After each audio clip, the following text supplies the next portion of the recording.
Hello everyone and welcome to a new Hashinshin video. The question we're going to be asking today is Project Mord. Is it worth it? Well, the short answer is watch the whole video, like and subscribe, leave a comment down below. Project Mord, is it worth it? In order to answer that, I'm going to just be going over the skin, my issues with it, the positives with it, and later on I'll go over the runes and the masteries with the champion for those of you who want to get back into it. Now, I just want to say, I woke up today and I was originally intending to just make a video geeking out over Project Mord and saying this is the best skin ever, I love it, but I logged in, I paid the money, got the chroma pack and all that, and I was like, oh my god, this skin is so cool. I was like, damn, this skin looks amazing. I got in and I used it and I was like, oh, something felt off with it, you know, something felt off with it. Yeah, I'm just noticing the mess around me. Ignore that, ignore ignore that. There was something off with the skin and I couldn't quite put my finger on it, so I decided to make a video trying to highlight some of the issues I had with it. So I'm not coming at this from the perspective of informing you guys about the skin, but rather just my issues with the skin. You guys can go look at a different skin spotlights or things like that to,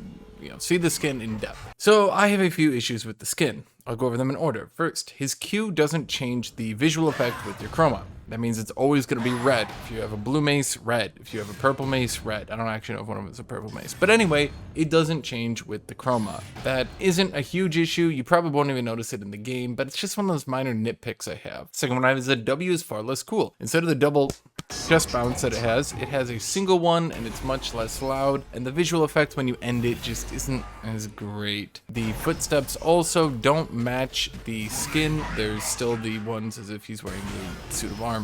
His Q is very muted. It doesn't crunch at all.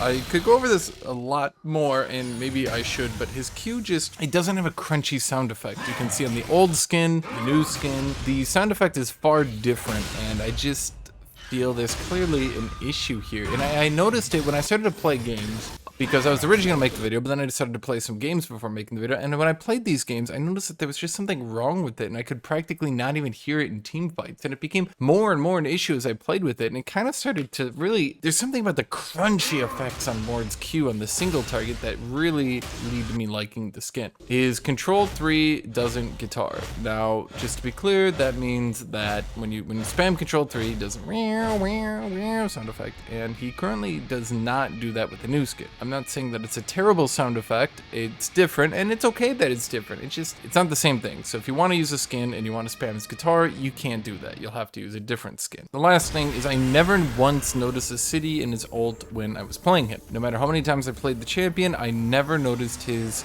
city, so it was practically a non-feature to me. Positives of the skin. His basic attacks feel very smooth and have a very nice sound. I really like them, they were really great. They're one of those unnoticed things about a skin. If you go back and use a different skin, you might not like it as much and you might not be able to put your finger on it. And in this skin, I really liked those auto attacks. The animation and the audio work on them were really good. He's got a lot of chromas and they're pretty cool. They've got a lot of niches filled and they just look pretty good. So without being too nitpicky, is it worth it? If you don't have a Mord skin, if you like Mord, it's probably worth it. I mean, it might be his best skin, it might not be. It's good. I just feel there's some issues, especially the Q crunch. If you played a lot of Mord's base skin and you came off that and you had that cool W chest pound and you had the very crunchy Qs coming, you might notice going into the skin that there's just something missing for you. And that's what you're missing right there. It's not the best skin ever made. And the legendary quality seems to come from the voiceover and the old city. I never noticed the old city. You'll very quickly stop noticing the voice line differences. So when those are the two most important aspects to it being legendary in quality and you don't notice them or stop noticing them, that can very much weigh down on you. So that's my review on the skin. Is it worth it? Yeah, I mean, probably. If you have money, you want to buy something cool from Mord. It's not a bad skin by any stretch of the imagination. It's a good skin. I just have some nitpicks with it. And I just have some things that could very easily be improved. So if they could in a week, a month from now, they could patch these things in. It would be really cool and I would like it. And for me, I want to like it. It's just me, and you might notice me, I'm a very nitpicky person, okay? And when I went in and I started using a skin, there's just something that felt off and this is it. So that's what this video is about. Now, if you're getting back into Mord and you want to know the runes and the items to go with, I'll tell you right now, you're always going to go Riftmaker. 100% of the time, you're going to go Riftmaker. As for runes, you're going to go with the typical Conqueror into Resolve build. Most people prefer Revitalize, Bone Plating, Second Wind, that's up to you. A lot of people also prefer Tenacity.